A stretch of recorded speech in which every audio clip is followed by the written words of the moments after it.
एक और नीला ड्रम, एक और लाश, लेकिन इस बार पहचान है गुमनाम। आखिर क्या है लुधियाना कांड का सच? लुधियाना के शेरपुर इलाके में एक नीले प्लास्टिक ड्रम में मिली अज्ञात व्यक्ति की लाश ने सनसनी फैला दी है। पुलिस ने जांच शुरू कर दी है, लेकिन न तो मृतक की पहचान हो पाई और न ही आरोपी पकड़े गए। आखिर क्या है ये नीले ड्रम की कहानी? नमस्कार, आप देख रहे हैं 7 टीवी भारत। 7 टीवी भारत के खास प्रोग्राम क्राइम अलर्ट पर आपका स्वागत है। मैं हूं आपके साथ सुशील गिरीश। कमेंट में जरूर बताएं कि ये वीडियो आप कहां से देख रहे हैं। पंजाब के लुधियाना जिले का शेरपुर इलाका उस वक्त चर्चाओं में आ गया जब वहां एक नीले ड्रम से लाश मिलने की खबर ने सनसनी फैला दी। जिस तरह से लाश को प्लास्टिक के बोरे में लपेटकर ड्रम में बंद किया गया था, उससे साफ पता चलता है कि यह हत्याकांड एक सोची समझी साजिश के तहत अंजाम दिया गया है। इस घटना ने मेरठ की उस खौफनाक वारदात की याद दिला दी, जिसमें पत्नी मुस्कान ने अपने प्रेमी साहिल शुक्ला के साथ मिलकर अपने पति की हत्या कर उसकी लाश को नीले ड्रम में डालकर सीमेंट के घोल में जमा दिया था। लेकिन इस बार कहानी थोड़ी अलग है, क्योंकि अभी तक लाश की पहचान नहीं हो सकी है।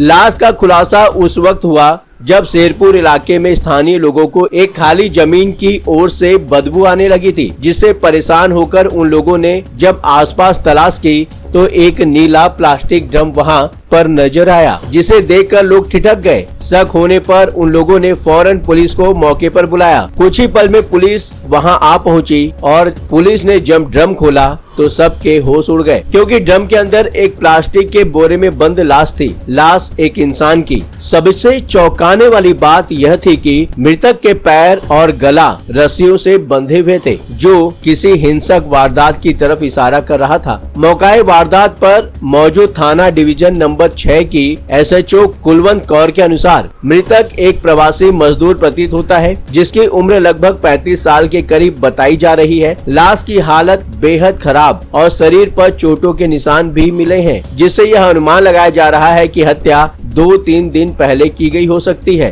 पुलिस ने लाश को पोस्टमार्टम के लिए एक सिविल अस्पताल की मोर्चरी में भिजवा दिया है। इस सनसनीखेज मामले की तह तक पहुंचने के लिए पुलिस ने एक बड़ा कदम उठाया। छानबीन में पता चला कि ड्रम बिल्कुल नया था, जिससे यह आशंका जताई गई है कि इसे हाल ही में खरीदा गया है। पुलिस ने लुधियाना की उन सभी 42 ड्रम बनाने वाली कंपनियों की सूची तैयार की, जहां से ऐसा ड्रम खरीदा जा सकता था। इन कंपनियों से पूछताछ की जा रही है कि हाल ही में इस तरह का ड्रम किस किस को बेचा गया है। पुलिस ने घटना स्थल के आसपास 5 किलोमीटर के दायरे में लगे CCTV कैमरों की जांच शुरू कर दी है। सिटी सर्विलांस कैमरे, रेलवे स्टेशन, बस स्टैंड और अन्य सार्वजनिक स्थानों पर लगे कैमरों की मदद से किसी भी संदिग्ध गतिविधि की तलाश की जा रही है। कुछ वाहनों के नंबर भी चिन्हित किए गए हैं, जो घटना स्थल के आसपास देखे गए थे। अब तक की जांच में कई सुराग पुलिस के हाथ में लगे हैं, लेकिन मृतक की पहचान नहीं हो पाने से जांच में बड़ी अड़चन आ रही है। पहचान न होने के कारण पुलिस को किसी संभावित रिश्तेदार या गुमशुदगी की रिपोर्ट से भी कोई मदद नहीं मिल पाई है। ऐसे में अब सवाल उठता है कि अगर यह मजदूर प्रवासी था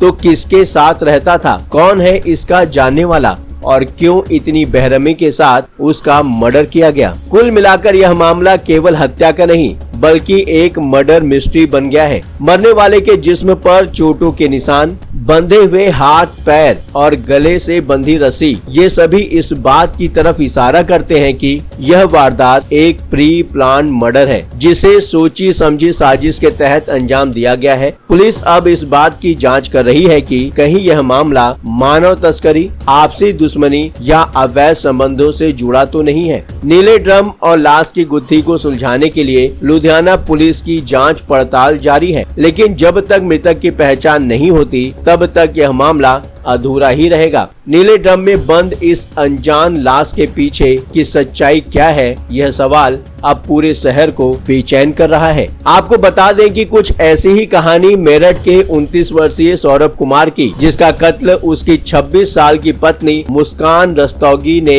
अपने 28 साल के प्रेमी साहिल शुक्ला के साथ मिलकर किया था। दरअसल सौरभ कुमार और मुस्कान रस्तोगी की शादी 2016 में हुई थी। सौरभ ने मर्चेंट नेवी में नौकरी का झूठ बोलकर मुस्कान से शादी की, जबकि असल में वो लंदन की एक बेकरी में काम करता था। शादी के बाद दोनों को एक बेटी हुई, लेकिन जब सौरभ लंदन में रहने लगा तो मुस्कान अकेली पड़ गई। इसी दौरान उसकी नजदीकियां पुराने परिचित साहिल शुक्ला से बढ़ने लगी। दोनों का रिश्ता इस कदर बढ़ गया कि वे घर में शराब और नशा करने लगे। मकान मालिक को जब इस रिश्ते की भनक लगी तो उसने सारी सच्चाई सौरभ को बता दी। इसके बाद पति पत्नी में झगड़े शुरू हो गए और बात तलाक तक पहुंच गई। सौरभ की गैर हाजिरी में मुस्कान और साहिल ने मिलकर उसी की हत्या की साजिश रची। इसी साल जब सौरभ अपनी पत्नी का बर्थडे मनाने मेरठ लौटा तो उसी दिन उसे मारने का प्लान था, लेकिन वो असफल रहा। फिर 3 मार्च को बेटी को ननिहाल भेजने के बाद मुस्कान ने साहिल के साथ मिलकर सौरभ की हत्या कर दी। पहले मुस्कान ने चाकू से वार किया, फिर साहिल ने उसे मौत के घाट उतार दिया। इसके बाद दोनों ने